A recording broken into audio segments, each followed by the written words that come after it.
and thank you for joining me at Spooky Reviews. I'm the Ghostess, and today I'm talking the 2010 VH1 reality show Scream Queens Season 2, the search for the next breakout star of the Saw franchise. And if you haven't watched my review for Season 1, there's a link in the description below. And if there's one thing I love as much as horror movies, it's reality TV. Again, in case you don't know, Saw chronicles one man's mission to teach the world to appreciate their lives through the power of strapping bear traps to their faces. It's gory, yes, but don't entirely dismiss it as torture porn trash. It's bogged down by flashy editing, but it's still got some clever twists up its sleeve, even if it does take too much time lovingly explaining every detail of it to you. I'd recommend at least the first 3 to any horror fan, as long as they're not too squeamish. Well, we still have John Homa and his aggressive approach to acting class. He's the only judge to return for Season 2, and that's a little disappointing. The new host is Jamie King, whose only real horror credit seems to be starring in the My Bloody Valentine remake. She's one of my favorite actresses. Just seeing her in person is surreal. She seems a lot more enthusiastic about things in general, invested in the girls and interested in what's going on, but she could really be replaced with any generic blonde television reality host. Only one of you will win the role in Saw 3D. While Shawnee Smith didn't really seem to care about what's going on, she definitely brought a certain dry, deadpan sense of humor that's much missed in this season. All right, don't forget to act! James Gunn just brought a certain amount of enthusiasm and energy to the show, and honestly seemed to be the person having the most fun. Just try it one more time. Really hit that vagina harder. Hit it harder? Yeah. All right. Replacing James Gunn is Tim Sullivan, who directed 2001 Maniacs, some other horror schlock, and really not a lot else. His profile picture on IMDb is from this show. I like that. I just want a little more mean, a little more tough. Just think Clint Eastwood, channel Clint. Season 2 follows the same basic format as Season 1. First, Jamie King presents an acting skills test mini-challenge, where the winner gets some sort of prize, usually immunity. Think about how you want to play the character, and don't be afraid to make a choice that sets you apart. They then have an acting lesson with John Homa. Cry in response to different things. Fear, sadness, joy. And you gotta cry pretty. And then they film a scene with Tim Sullivan, usually related to the theme of the week. Segment 10 victims. The ones whose throats I slit. That's 10 right there. The best and worst actresses of the week are called down to the carpet. Closer to landing that role in Saw 3D. And one by one, each of the girls gets the chop. Until only the strong survive to have a formal audition in front of the Saw producers. Darren Bossman. What's up, Darren? How are you, man? So, spoiler alert on a 7-year-old television show, the winner of Scream Queens Season 2 was underdog Gabby West. Me? Congratulations. Congratulations. I didn't think I was gonna win. I can't believe this right now. Gabby also falls under a reality show archetype I like to call the tightrope walker. This is a contestant whose performance in general has been really inconsistent. They might win the opening challenge and get immunity, but then really messed up the master challenge. You have a guaranteed callback thanks to your winning the skills test. Gabby, if I had to decide based on your performance in the director's challenge, Yeah. you'd be the one going home. Their performance is always inconsistent, and it ends them up in the bottom a lot, doing just well enough to skate by, sending anybody who ends up in the bottom with them home. The thing that would kill me is if you end up, perhaps, being the best, but lose because you can't land your marks. This contestant is usually somebody who gets a lot of flack from their peers, who get rightfully frustrated that the person who at one point is doing so poorly that they should probably get sent home ends up getting the most praise from the judges. I really, really liked what you did because you seemed really focused. There wasn't a minute where I was taken out of it. So But when Gabby is on, she is on. So you understand why the judges keep her around.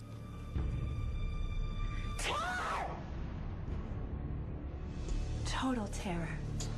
Do I get lunch now? Naturally, Gabby ends up being the center of a lot of controversy in the house, mainly from the other girls who get frustrated with her getting so much praise while also doing so poorly, a lot of this coming primarily from Ty. Now, here's a confession. I didn't actually get into the Saw franchise until somewhat recently, and I didn't see Saw 7 until this October, whereas I saw Scream Queens Season 2 a few years back. So when I first watched Saw 7, I was looking for the winner of Season 2 the whole time. I was like, was she going to be one of the police officers? Maybe somebody in a trap? Was she going to be the main victim? Or maybe one of Jigsaw's new assistants? And when the movie was over, I still wasn't quite sure where she was. I had to look it up. And it turned out that this coveted role that everybody had fought for... Dude. So what? I said you did the worst today. You did! You sucked. Cried over... sacrificed all of this time and energy for... Being here is really difficult to be without my daughter. Sometimes even risking life and limb. He's going to be fitting you with the explosives, so make sure that you pay really close attention because they can be dangerous. Ended up being the part of Nazi girlfriend who gets squished by a tire. You, your girlfriend, and your friends are all racists.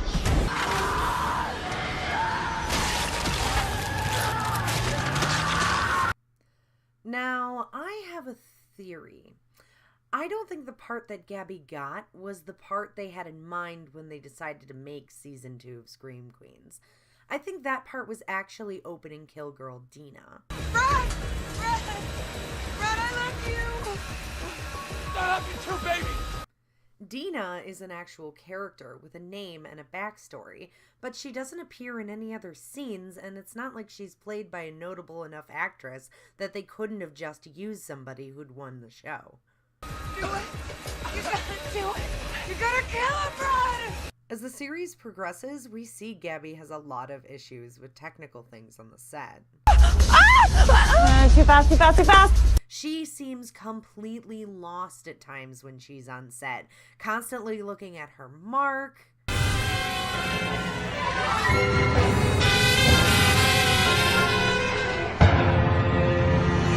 Getting confused with when action is being called. Did you? Oh, sorry, did you yell action? No. And just basic things you need to know about blocking as an actress. Wait till the lights are on, hold the pose for a beat, and then come forward. Action. Cut. When she isn't 100% committed to what's going on, she walks around the set looking lost and sickly. A demon hand is coming through the wall, raking through the wall, and grabbing your shoulder. And I could totally see that once they got her in front of professionals, she might have completely gone off into what they so rightly dub as Gabby Land. Like you internally travel to a place where I can't connect to you.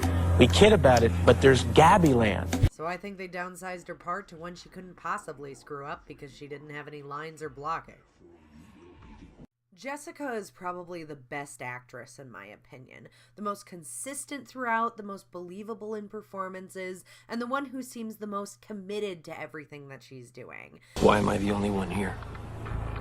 So I can give you all the one-on-one attention you deserve. I really enjoyed watching her perform in a lot of ways. Suck on this. Even though she could be a little bratty and arrogant at times. It's not fair. People get second chances. You have one shot, and you have to bring it. You have to bring it, and it's not fair that people can get to go again. She gets all the way down to the bottom too, and gets outshined in the end by Gabby, which is really a disappointment because I think Jessica could have pulled off the Deena role a lot better than the girl they cast.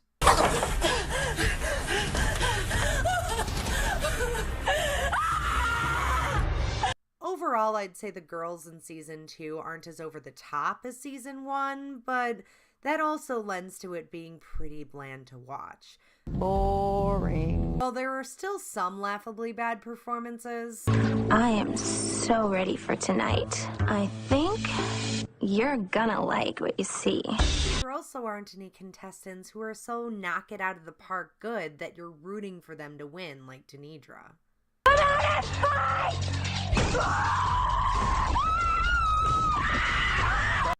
And although I'm quite happy there's no casual racism this time, Emotional retardation. let's face it, it's just not as much fun to watch a group of level-headed people interacting with each other. And outside of the group's frustration with Gabby, there really isn't a lot of conflict, which makes it pretty one-note storyline-wise. While Jessica was the clear standout to me, and Gabby was also one of the stronger actresses when it comes to believability, the rest of the group was sort of a mixed bag. Fine. Christine was surprisingly one of the oldest contestants, even though she could play as one of the youngest. Your soul is now the devil's to keep. I curse thee! I curse thee! She made it into the top 3, delivering consistent, believable performances.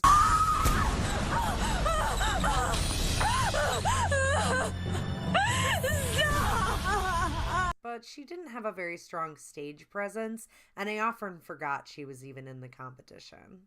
The knife just glides. Ty made it into the top 4 with some decent performances. I hope you're not afraid of snakes. But she was all over the place, sometimes way over the top, sometimes underwhelming. Let's do something totally opposite, super crazy for a couple. But what she lacked in theatrical believability, she made up for with reality show drama. And that's really what we came here for, isn't it? Get out of my face! Get out of my face! Touch me. No! Touch me. I can tell you right now, if you touch me again, I'm not am I supposed to be scared of you? Sierra makes it shockingly far into the competition for pulling off performances like this. If my calculations are correct, this should do the trick! Since you have chosen to ruin my wedding day! She even wins a couple of challenges, if that tells you the caliber of acting she's up against. They want to see more layers. I just figured, okay, laughing would show more layers.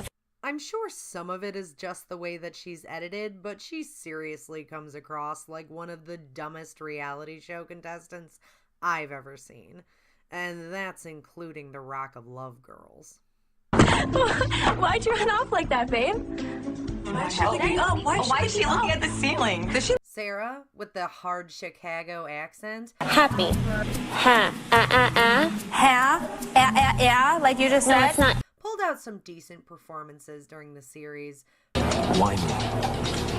Because you look good enough to But she was also this season's sob story, and those are never my favorite contestants. Okay, come here. She had anxiety problems, she was missing her kid, and while I'm sure all of those things are especially heightened when you're in a situation like this, I just don't find it to be very compelling television.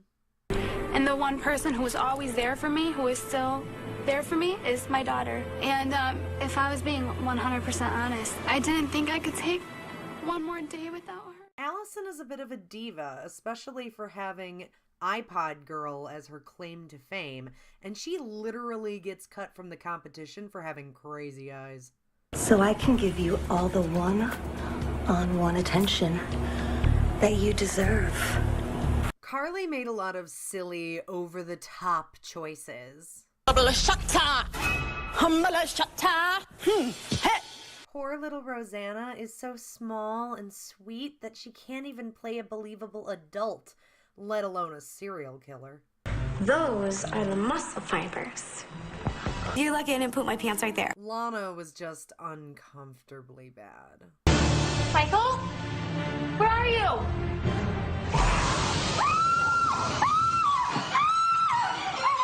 Season 2 also has a lot of challenges that mirror those from Season 1, like bugs, Oh my god, there's somebody in them!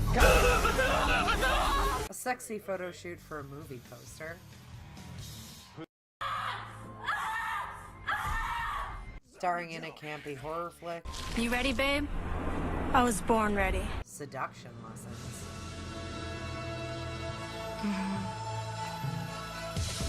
Understand Oh my Jesus!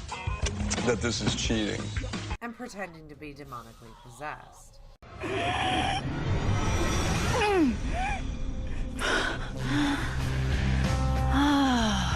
But this season they actually do a lot more cool acting challenges, like using motion capture equipment. Acting in front of a green screen. Using dangerous practical effects, like exploding blood packs, aka squibs, and even a little wire work. I feel like I have to emphasize that everything these girls go through, being doused in maggots, dunked into water. One more time. Stop. You okay, Sarah? I need to breathe. Forced to carry a live snake despite a petrifying fear. Oh, okay. But then he's coming at me. You're fine. You're fine. Emotional breakdowns. I feel like I never felt loved as a child.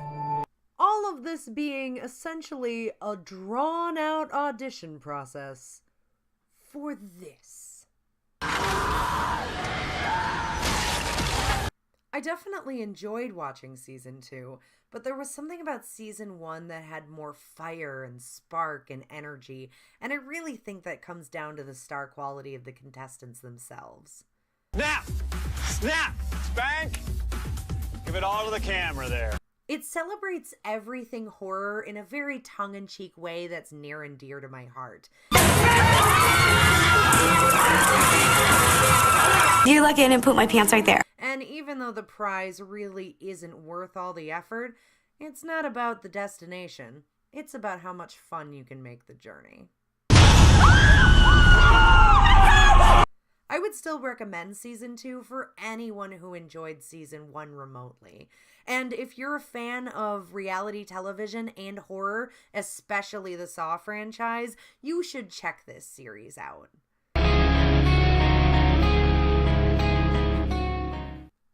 So those are my thoughts for Scream Queen Season 2. Thank you for watching. If you enjoyed this video, please like, share, and subscribe. Follow me at Spooky Ghostess on Twitter, and join me next time for another spooky review. Boo for now. You're lucky I didn't put my pants right there.